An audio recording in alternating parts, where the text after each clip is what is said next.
சென்னையில properties தேடுறீங்கன்னா findbhk.com போங்க. Matching ப்ராப்பர்ட்டிஸ AI உங்களுக்கு சஜஸ்ட் பண்ணும். ஈரானின் ஏவுகணை திட்டம் பாதுகாப்பு தொடர்பானது என்பதால் அது எப்போதும் பேச்சுவார்த்தைக்கு உரியது அல்ல என ஈரான் வெளியுறவு அமைச்சர் அரக்சி தெரிவித்துள்ளார். அமெரிக்காவுடன் அண்மையில் நடைபெற்ற பேச்சுவார்த்தைகள் அணுசக்தி விவகாரம் தொடர்புடையது மட்டுமே என்றும் அது நல்ல தொடக்கம் என்றாலும் நம்பிக்கை உருவாக இன்னும் நீண்ட பாதை உள்ளது என்றும் அரக்சி தெரிவித்தார். ஈரானின் ஏவுகணை திட்டத்தை கட்டுப்படுத்த வேண்டும் என அமெரிக்கா வலியுறுத்தி வரும் நிலையில் அதை ஈரான் கடுமையாக நிராகரித்துள்ளது.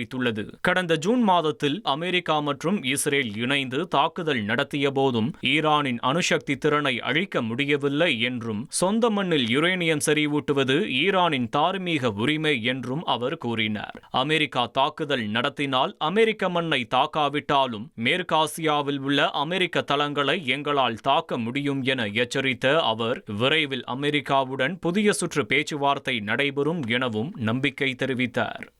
சென்னையில ப்ராப்பர்ட்டிஸ் தேடுறீங்கன்னா findbhk.com போங்க.